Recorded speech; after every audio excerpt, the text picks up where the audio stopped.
Hey, welcome to the Money Healing Club podcast. I'm your host, Rachel Duncan. I'm a financial therapist and I founded the Money Healing Club. You've come to the softest place to land in personal finance, where we talk about all the things we don't usually say when we talk about money. This podcast is for education and entertainment purposes only. For help with your particular situation, please seek help from a licensed mental health, tax, legal, or finance professional. Today on the podcast, I have a special guest, Shari Rash. She's the co-host of Everyone's Talkin' Money, which is a wonderful podcast covering, like me, all things having to do with money, from the emotions to the practical. So I suggest you check out her podcast. And what you're about to hear is sort of a part 2 interview where I talk about ADHD and money. And Shari shares some real personal stuff. Even her work as a financial professional gets impacted by her diagnosis of ADHD. I think you'll love this episode to hear how a professional in finance works with her own neurodivergence when it comes to money. And it really comes to knowing herself. I talk about all the strengths and challenges that come with ADHD and how it shows up with money. So if you like what we're talking about here, I want you to go over to Everyone's Talkin' Money podcast to catch the rest of our conversation. Now, on with the show. All right, welcome to the Money Healing Club podcast. Today I have a special guest, Shari Rash. Thank you for coming today. Thanks for having me. I'm excited for our conversation. And this is kind of fun because I get to turn the tables a little bit. I have been a guest on your podcast and now you're a guest on mine. And we're kind of thinking these two episodes will really sort of dovetail nicely as if someone listens to both of them to get kind of like a more 360 view of like emotions and money. But today we're actually going to focus on the very interesting topic of ADHD and money. It's something that comes up a lot in my work, and it sounds like you have a personal experience with this yourself. Yes, I am a adult that was diagnosed with ADHD a couple of years ago, and it just I felt like I was just having trouble keeping it together. Yeah. I have 4 kids. I have a very busy household, so it was like, is part of it stress? Is it part of it life? What's normal? And I had trouble like starting tasks, finishing tasks. Once I was in it, I was good, but it took me a while to get into something. Yeah. And, it was work related, it was home related, just starting tasks and kind of the little bit of chaos of it all. And I was just like, I don't think this is the way it's supposed to be. Yeah. Yeah. Well, and frankly, this modern life isn't really built for any of us. It's really not how us as humans can be. So I think whether or not someone, feels that the ADHD diagnosis fits them, modern life really goes against a lot of how we're wired, right? We're not supposed to have this much stress stimulus. We're not supposed to be this busy. We're not supposed to be doing it all. We're not supposed to be so isolated. So I think that's often why these symptoms really come up and get in the way of our functioning as adults, because we are handling so much. And then let's say there is, neurodiversity going on, then it's just going to get all cranked up. And also, I know from our previous conversation, you identify as a woman, and I do too. And also, I'm a person who has been menstruating, and I am going through perimenopause. Also, perimenopause symptoms look a lot like ADHD, right? The brain fog, the memory problems. So I think there can be like so many overlaying factors for adults with late diagnosed ADHD. And I'm not discounting it. I'm just saying there's like so much there. And I think there's so much talk about it right now, which is great to talk about these differences. And it really shows up with money. So I think it's a great question of just like, okay, what is ADHD? So I'm going to go through just like some of the features, particularly how they pertain to money, because that's when people usually show up on my door. So we hear a lot about dopamine. The fact is that folks with ADHD are kind of low in the neurotransmitter called dopamine. And we often associate it with kind of the reward chemical. It's the thing that, oh, you feel great when you win the thing, or you're at the slot machine and you win, and it's like this high you get. That's dopamine at work. It also does a lot of other stuff. It has to do with like memory and any kind of drive, anything to kind of get anything done. Dopamine is like the task manager. It also Yeah, it helps you store memories. And I'm not a neuroscientist, but it's interesting. It does a lot more than just like make you feel sparkly and good. It has a lot to do with hunger, and feeling momentary satisfaction. There's other neurochemicals that also have to do with like feeling good, like serotonin and oxytocin. They come about in other ways of feeling good. Dopamine is, we all might be familiar with. It's intense and it's short lived. So folks who have kind of like a lower baseline of dopamine tend to seek more dopamine inducing behaviors and activities. And that can really show up as impulse shopping. And how I like to see it is dopamine is the neurotransmitter that helps you stick with the hunt. So like if you think of like us as primitive people, right, who are like hunting and gathering, like you really had to like stay after it, right? This wasn't like a one and done. So dopamine is the thing that helps you stay after it and then helps you feel great after the kill. And then it goes away because it's done its job. And so that's sort of how our brains are more designed for like a longer term seek, and then it's done. But instead, in our modern life, we get like this seek and that seek, and like we're like stimulated all the time. So we get all these little like peaks of like, oh, we got the hunt, and then it's gone. And then we go after it some more. And I'm wondering if, like, as I describe that, does that relate to anything for you about like sort of that like reward seeking stuff? It does. That makes a lot of sense because when you were on my show, we were going through different topics to talk about. I had intentions on us talking about ADHD and money because I was like, well, tell me more about this, right? Because obviously I'm interested in for many different reasons. And we just had such an awesome conversation that we didn't get to it, which is why I'm here today. But it that made and I was super curious because I know not I chose not to research this before we spoke Oh, because I wanted to be Queensley. surprised. Yes. So that makes a lot of sense because one, I do like treats. I do like to treat myself, whether I'm happy I get a treat. If I'm sad, I get a treat. If I had a good day, a bad day, you name it, I can get myself a treat and, spend something and justify it because it's my treat for whatever emotion I'm having. So that reward system makes a lot of sense. But then also the searching. So I like to look up things before I buy, and I don't have much time to go to stores. So I do a lot of online shopping, and I really will curate what I want, whether it's for my house or clothing or what have you.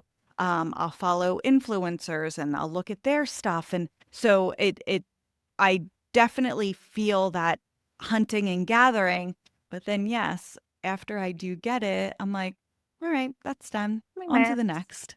Yeah, Yeah. right. And I want to talk about the strength in this way as well. I think that when people are very in this way of like, I love the seek, that they're good researchers, right? You can like, if you're into it, you're so into it, right? We all know like the ADHD deep dive where you're all like beautiful Yes. mind on the back and like you got all your spreadsheets and you're super into it and you're super keyed in. And it might not last forever, but like you pull off a miracle, right? You get into something super intensive. You got blinders on, and that is an incredible skill, right? Sometimes we really need to be in that place. And I think knowing when you're in that and like strike while the iron's hot, that's how I feel. Like if that feels like candy, I'm just gonna let myself do it because incredible things happen, right? I find the best deal or I learn so much about something or I pull off something I couldn't have because of that deep dive. So with all of these features of ADHD, I'm going to offer kind of like the struggle with money and then also the strength, right? That's so there. Like when you're in it, you're super in it. One of the things that's hard, it's like if you don't want to do something, you're not going to do it. It's really hard to get yourself to do something that you don't want to do. And that is kind of that low level of dopamine. That's why it's hard to want to do something that you simply don't want to do that isn't very rewarding because you actually need the reward stuff. So a way to work with this aspect of ADHD is to work in celebrations. I like calling them celebrations instead of rewards, to some people like, hey, I don't want to be connected like with having chocolate every time you do something. Maybe that goes against some of your Right. goals, but having some way that you celebrate doing something that was maybe kind of boring or lame. It's like, okay, after I finish updating my budget, or after I finish that horrible customer service call, I'm going to go dance to disco music. So then that's going to help that hunt, try to plant something that's not too far in the distance, right? Not like after I write my book. No, no, no. We're talking about like something that you can do in the next 20 minutes, is to have some kind of celebration plan to make that very real. So that will help you get that like satisfaction of the hunt, even to do like some mundane task. Would that be a useful thing, do you think, for you to do? That makes sense, and I do that now with lists. I love a Love a to-do list. list. Love a I list. love writing everything down that's going on in my head, like every little errand I have to do, every action, like a small thing, I'm writing it down because what if I don't write it down, I might forget. Yeah. But it feels really good to cross it off and then Doesn't it? scribble it out and it's done. And then when Mm. my whole list is empty, like I crumple up the paper and I throw it There away. you So go. That's like yes, your so completion. Oh, I love that, yes. Shari. I mean, that's actually kind of ritualizing it. That's wonderful. I have a dear friend who said the first thing he puts on his to-do list is finish writing to-do list.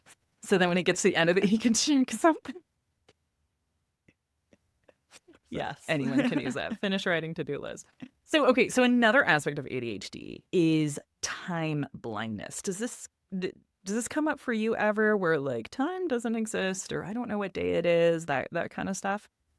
What my issue with time is that I, one, don't have a good expectation of how long something's going to take. Yeah. And then I think I can do way more things in a period of time than what I actually can. So uh, if I'm having like a party at my house or I'm having some friends over and it's like I have to do all these things before they come over. I have to clean the bathrooms and vacuum and get out the plates and prepare a food and all of this stuff. And I think I can do that in 3 hours, 4 hours. Right. And it's and then I'm always scrambling. And then I barely have time to shower and be ready. My house looks great. Everything looks great, but I'm a hot mess because my hair's still wet and all of this stuff. And what I started doing and what I have implemented the habit of is I live by my iCal. I have so many different calendars for my different everything I do. My kids have a calendar. I have a calendar. I have so many different calendars, and on my calendar, I start blocking the time. In Mm. this half hour, you clean the bathroom. In this half hour, you make the appetizer. So then I can actually see wow, Shari, you are way overestimating the things you can get done Yeah. in this 4-hour period.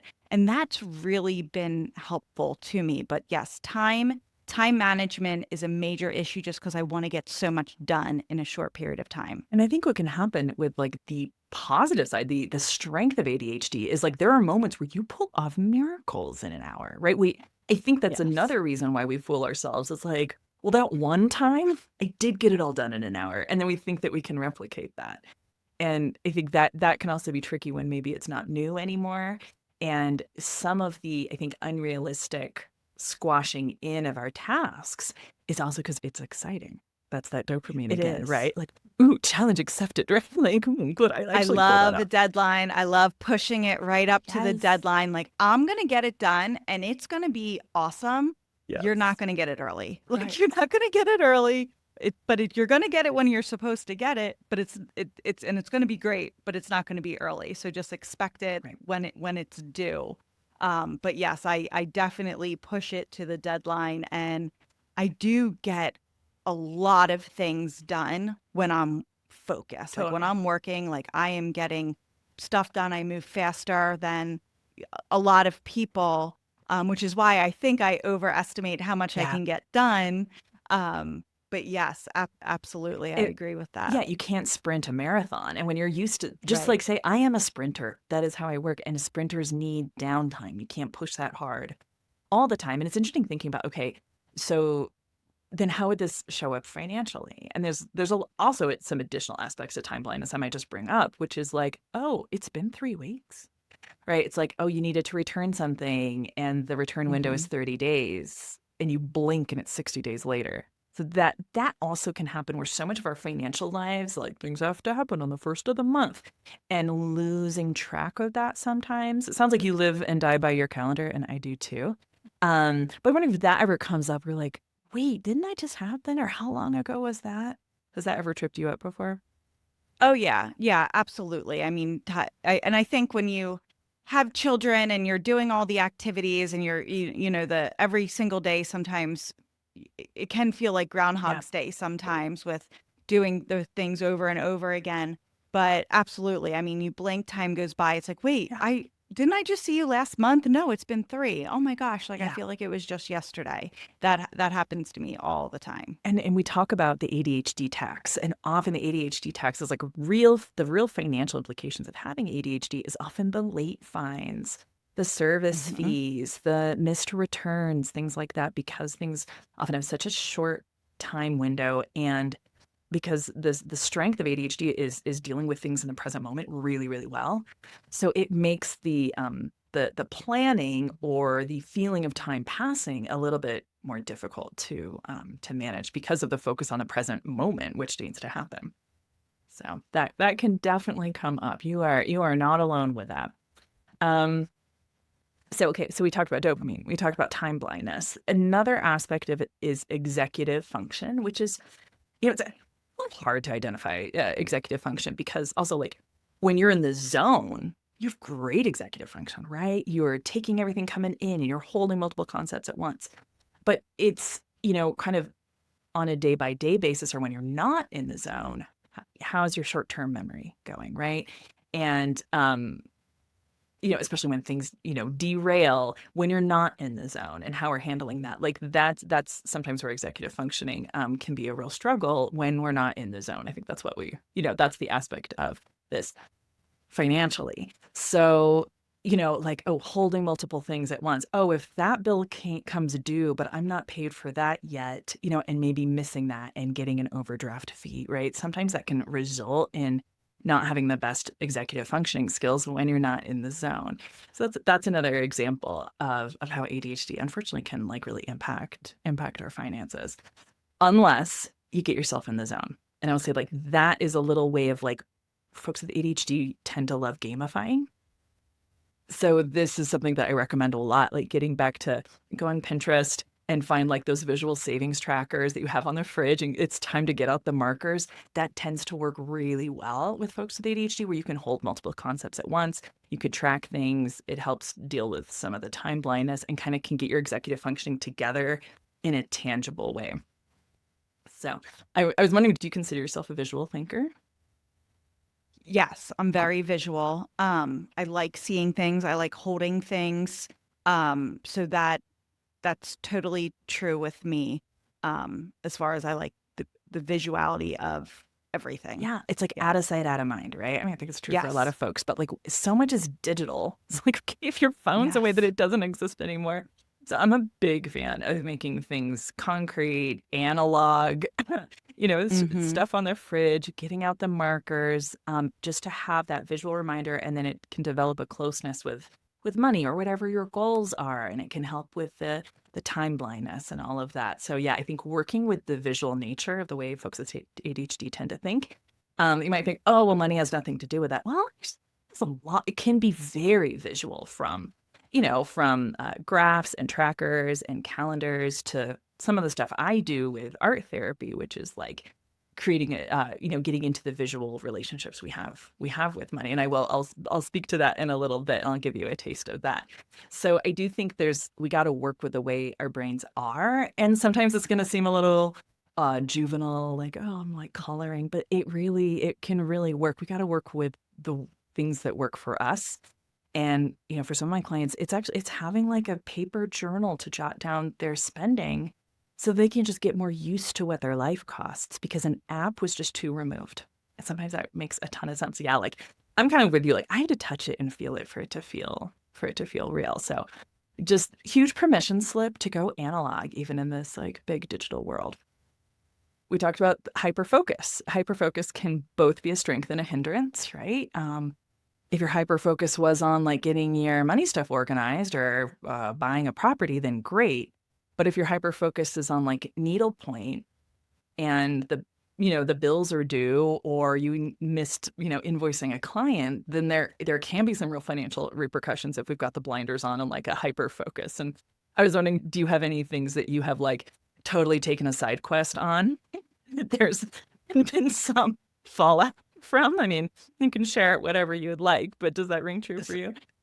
So I operate like and this does have a financial impact because whatever's coming up, I have to tackle the soonest thing first, Yeah. and then I can think about the next thing. So like if my kids have a birthday party and then we're going on vacation and then I have we're remodeling something in our house, I focus on the birthday party first. Yeah. I cannot pick out lighting and paint colors while I'm planning a birthday party. I cannot think about what we're going to do on vacation if I have that birthday party. And then once the birthday party's over, then I move on to vacation and I can focus on that. And then I move on to whatever's involved in the home remodel. And that does have financial implications because when I was younger, I would sometimes miss a credit card bill and I'd be like, well, I was on vacation. I'm just going to call them and say I was on vacation. I'm sorry I missed it. And sometimes it worked because I was very nice and I just, it doesn't happen that often.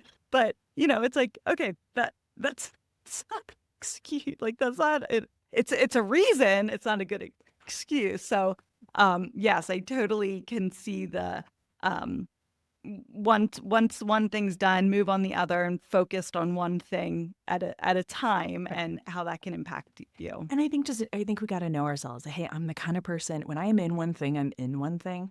So, we can set up some structures around us. I mean, automation is definitely an ADHDer's friend, within reason, though, because sometimes we can over automate things. That doesn't mean you don't ever touch it, I will say. But I'm a huge fan of bank balance alerts, credit card alerts, not in a way that stresses you out, but like, hey, like if my checking balance is at a certain low point, I need to know about it because I'm not checking my account that often, right? So I think there's ways that we can really use tech to like help some of our financial stuff be a little more top of mind, automate as much as we can. I'll say that with a caveat. There's some folks who are maybe self-employed where like, hey, I can't have those bills automated because I'm not paid that consistently. So it can help just talking with somebody, like what could you automate, what makes sense not to? Can you work with some of the people who you're paying, like, hey, this needs to happen on this date because I'm getting paid, later, because so often folks with ADHD are on the self-employment track or creatives. So, it can be a bit of an extra challenge, but I think automating alerts as much as possible so you're just a little more familiar with like where your balances are.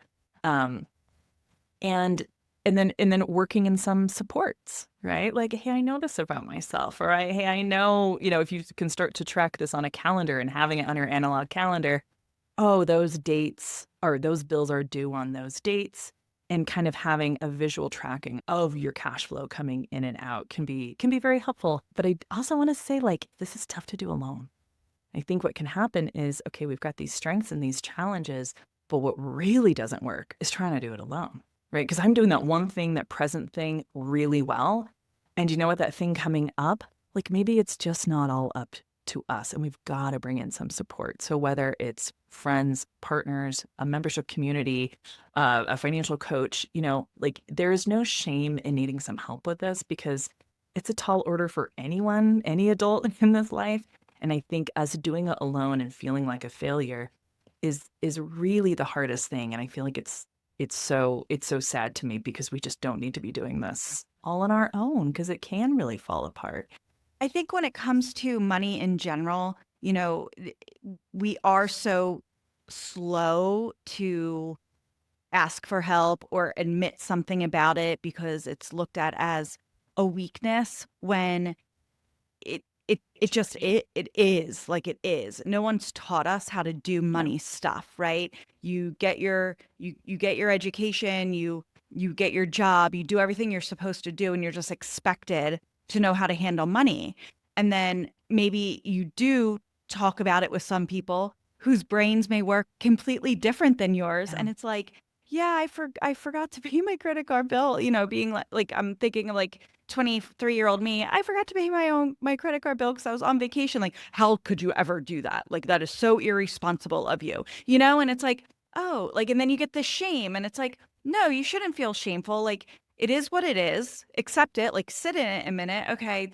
Why did that happen? And then you give yourself permission to fix it or find solutions or talk to someone about it. And, because odds are there's other people that have experienced Totally. something similar and they can say, hey, this is what I do to help myself. But we're always so often just in our own little vacuum when it comes to money, and it's just odd because we all deal with it, we all use Yeah. it, we all have our issues with it or our quirks with it. Why don't we talk about it more? Exactly. And I think those of us who, whether you're neurodiverse or not, but if you're just like a sensitive person and getting emotional and getting discouraged, and that's so human and so normal, I just want to normalize that, yeah, this stuff can feel really hard, especially if, oh, okay, well, there's that late fee and I have no one to blame but myself. It is a hard place to be. I love bringing in a more compassionate conversation to hear, because that's actually how we learn. We just didn't learn from shame. Yeah. Okay, but guilt is another thing. Like, guilt is sort of what you do. And like, okay, made a mistake. Let's try to like not have that happen again. Is there a system I could put in place? Is there some automation that could support me? Maybe I should, need to have like a calendar ritual that's going to work better for me. And I'm a big fan of the money date, to try to like chip away at the life admin so it doesn't all pile up, and have the little reward or celebration after taking care of like some financial thing every week. And however you might want to gamify that or make it a more wonderful sensory experience, I think can be a wonderful thing, because actually what we're talking about is like some trauma recovery. If we felt traumatized with money, is like, hey, maybe this is a safe thing. And I have great money skills. That's the thing. I think a lot of folks say, oh, I have ADHD, therefore I'm crap with money. And I don't think that's fair. I do think that there's an ADHD tax. I think that this world, it hasn't been built for you. But I also think there's incredible strengths that come with this type of neurodiversion that we've experienced. And I think it's really fair to normalize that. Unfortunately, we can't like change the banking industry and deadlines and stuff like that. But I think we can say, oh, but when I'm in it, there is no one better. Right. Yeah. So when I'm feeling that sparkle, I'm going to chase that sparkle and like nail it. And that's a wonderful thing, right? To be so present focused. And hey, if that means that like I need some help reminding, getting some reminders for a thing 2 weeks in the future because it's just not interesting to me. Okay. Like let's come up with some creative ways, because there's no Mhm. one better to also come up with creative solutions than someone with ADHD. One thing that I do not do, and I say no every single time, no matter how much the cashier makes it sound like it's the best deal since sliced bread, are those, the store reward credit cards. If you sign up for the credit card today, you're going to save $53. And it's like, oh, I wouldn't mind saving 50. No, Shari, that is you. It's a random card at a random company that you never Yeah. check. You don't have the app. You're not going to get the app. Just say no, because odds are you could then end up forgetting it and it's not on your radar because the billing cycle is always a little bit Yeah. longer than you're used to. And it's just different. And it's like, so also know your weaknesses and then know how to say no to something, because it just prevents you from being disappointed in yourself in the Yes. future. I just can't introduce that level of complexity. Yeah, I have a credit card for home, I have a credit card for business, and I will not do more than that, because yeah, it's just more complexity. Just know yourself. My working memory isn't that great. My, executive functioning cannot handle that, and that is not a failure, because also those store things are kind of bunk. Like, just don't even bother. You're not really missing out on anything by Yeah. not taking Yeah. advantage of them. I just want to like really honor that. Yeah, I love that. Sometimes just having some guidelines for yourself, some rules for yourself, so that you're not like, agonizing over a decision. Like, that's just something I don't do. That's great. Yeah. Do you have any other examples of things that you're just like, I just don't go there. I know I won't, that will be bad for me? Maybe things that other people do. Do you feel like there's any other examples of that? Here's something that other people do, and I've many clients that do it, and I really try to work them out of it. One, because I'm like, this is overwhelming for me. I work in money. This has to be overwhelming for you, is having multiple bank accounts. So I come across so many people that have checking and savings at one bank and checking and savings at another bank. And this checking and savings pays XYZ bill. And this is their fun account. And they move money and da, da, da, da, da. And I'm like, whoa, like this. So, and it just comes down to, what are you trying to achieve? I think you're trying to save yourself from yourself. And I wonder if those people have ADHD or a form of neurodiversity, and like they're trying to help themselves, like they're trying to set up little, not like tricks, but like safeguards. So, well, then if I see the money in my account, I know I'm going to spend it. So if it's over here in this checking account, I'm not going to spend it. But then what happens is there's overdrafts and you're not moving the money back and forth. So they could have this great idea, this great system that when they're in it, like, yes, this makes total sense. But when you're not in it, right, and you're just living and doing your thing, Or you go on and you vacation. don't have alerts set up, notifications, you're messing up. You're then getting the overdraft fees and all that. So it's like, all right, let's make your life as simple as possible. Yeah. We're consolidating. Like, and then if you build that account up to what you want it to be, and it's consistently a good number for you, then maybe we'll entertain like that second checking account somewhere else. But again, like, why do we need this? Like, why, if you're trying to save yourself from yourself, let's get to that first. Yes. And then let's just get to the root of the issue first versus like these little Band-Aids we're putting on things. I am a fan of intentional friction. And I wonder, I would agree with you. It's like, oh, the intent was, hey, I need to have some buckets. Hey, we all love buckets for like savings goals, but like, is your bucket system something that you can manage where it's not going to be like you're dinged on fees and stuff like that? I get a lot of clients that are also like, I don't trust myself. If there's $500 in the bank, I'm going to be spending it. Okay. And there are some structural ways you can separate that. Also, where there's like a 3-day delay, like you're not getting it instantly. And I do think that can help. But I think you're right. I think we need to slow down and see like what works for you. Are these accounts that you're getting into? Is this a reasonable savings goal? Because another aspect of ADHD is sort of the all or nothing thinking. I'm going to put it all there, right? This is going to feel so satisfying. It's that dopamine.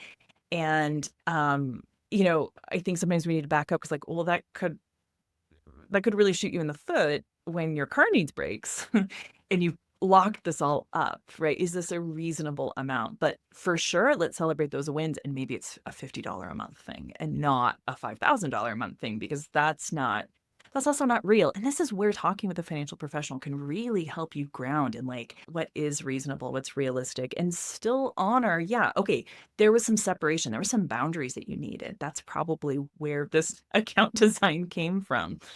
Is coming from, not trusting yourself. I'll have people come to me and, I'll be working with them with organizing their money and investing and saving and all of that. And they'll come to me and like the first thing will be, I need XYZ account and I'm going to put $500 a month in it. I'm like, okay, where did you get that number from? Well, that just sounds like a good number. And I'm like, we got to back it up. Yeah. Let's back it up. Can you like afford that? That's Yeah. wonderful. Yeah. Like that is so great.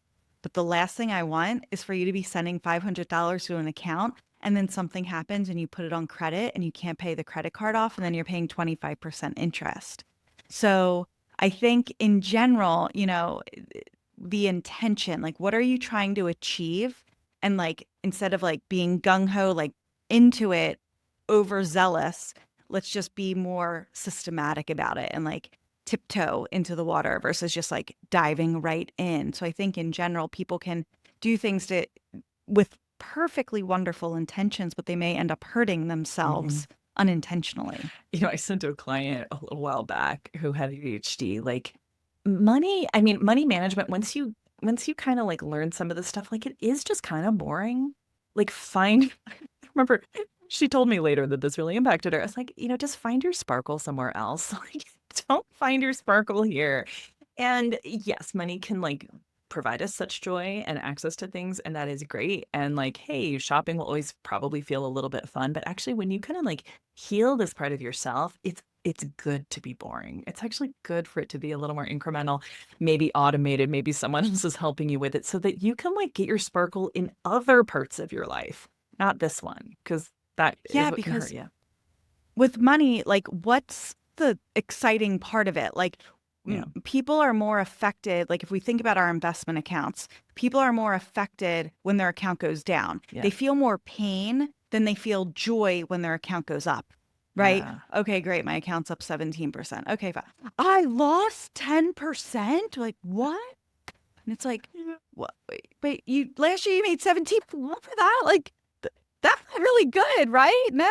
And then it's like, oh, my due, it's 8 p.m. or 7:55 and my credit card's due by 8. Like, let me pay it real quick. Like that gets you like all fired up and like excited where it's like, oh, my credit card is due in 3 days. I'm going to pay it now. Like, want, like my money leaves my account sooner. Like, so it's like almost like bad things almost like get more of a rise out of us. So we have to find ways to make it fun, like as much as possible. Like when you're saving, give an intention to your saving. Like I always say, saving's no fun if there's no reason behind it. Otherwise, we're just socking away money and then you never have enough money and that number that your goal, it just gets bigger. Like, so it's like instead I'm saving for a vacation and the vacation's going to cost this much. I'm saving for my emergency fund and I need to have this much in here because the math is telling me that's what I need. And then when you chip away at it and achieve it, that feels so much better than I'm just socking money away.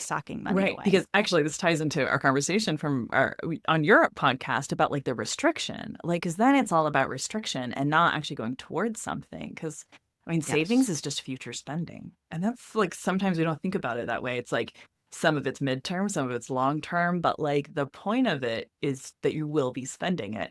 So what will you be spending it on? And then I'm comparing that to spending decisions right now. Right? Would I rather the stress or would I rather go to Italy in 2 years? And then I have something real. And that's also where like making things real, making images about it can really help ground that and make it a bit more real when we've got the time blindness that sometimes works against us. Because, that thing right now feels so important. And the more we can just work in a little bit more pause, maybe some rules for ourselves like you have, which I think is so great. Like I just don't do those credit card offers, or I always take 30 seconds before I make a purchase, or I put it in my cart and I sleep on it. A lot of folks have those kinds of processes. Like we just need to slow down the impulse stuff. Also, if people have lost trust in themselves because of impulse spending, once we can kind of get some guidelines in where they start feeling savings and they haven't had that feeling before, then they actually get more excited about seeing that grow than the impulse spend. And it can take a little bit. And I've told people like, look, this will be in the future, but at some point you're going to get more excited about that account growing than the thing you want to buy. And money's just going to get a lot more boring and normal and safe. And that's actually the goal, not for it to be like a source of drama, because we got plenty of that in your outside life. Like we don't need any more excitement for that. I think there's a Warren Buffett quote, I believe, like investing or handling your money should be like one of the most boring aspects of your life. Like it should be boring. You just put the processes in place and you do what you're supposed to do. And it is going to be boring. And that's a good thing. That's okay, because then everything's working as it should. About the impulse spending, I do this trick that if I get, and again, I don't shop in stores too often. Because I do like, oh, I like that. Oh, that's cute. Yeah. Even we're going through a remodel right now and I have to clear out my closet and my bathroom. And I'm setting up my closet in our dining room. And my daughter's like, you have a lot of clothes. And I'm like, I know. And I also don't throw anything away. Like she's 14. I still have clothes that I wore before you were born. And I'm just holding on to them. I'm not wearing them. They don't fit me. Like I'm not the same person physically that, back then. And it's almost like, well, I bought it. I might as well just hang on to it just in case. And like, so that's a thing with me. But I do this thing if I go to the store, like Target's obviously a big one for everyone. Like we spend way too much money at Target or what have you. When I bag, I'll put like the necessary stuff in one bag and then the extra stuff that I got like on a whim in another bag. So then I'm separating it. And then when I get home, I'm bringing the necessary bag into the house right away. And the other bag I'm keeping in my trunk. I'm just keeping it there. And depending on how long I keep it there, tells me how much I really wanted it. And that's great. And that's a life hack. It is. And then it's already bagged up and it's already in your car and you just go back and you return it. Oh my God, I love that. It's like the other side of, I've heard of people who are like decluttering and they're not sure if they want to get rid of something. Like put it away for a while and see if you remember it. And then if you didn't, you know Yeah. that you can get rid of it. This is like the reverse of that. I love that. So good. Well, Shari, this has been so great. I have one last Thank you. question. This is sort of like the more Okay. art therapy side of the stuff that I bring in. I'm going to ask you a question, and I want you to just give your first instinctive answer. Don't overthink it. It's always right. It's never wrong. And don't feel like you'll be judged or anything. Usually this is kind of a fun thing that's pretty immediate for folks, but it's one of my favorite questions to ask people. So I want you to take a breath and arrive for a minute. Let the chatter die down. And I want you to imagine your money as a creature. Real or imaginary, doesn't matter. What is your first intuitive hit? It's funny. I have two things that come to Yeah, mind, and they're great. complete opposites. The first is Tasmanian Devil. Oh, yeah. Remember from Looney Oh, like the Tunes? He would just spin around. cartoon.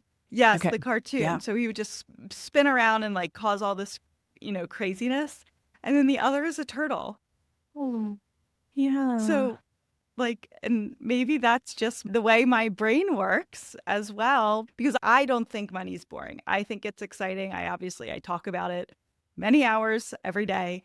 So I think that might be part of the Tasmanian Devil in me. And then but the turtle to me feels consistent. It's just consistently walking, and it's there. It's not going anywhere. It's going to be there.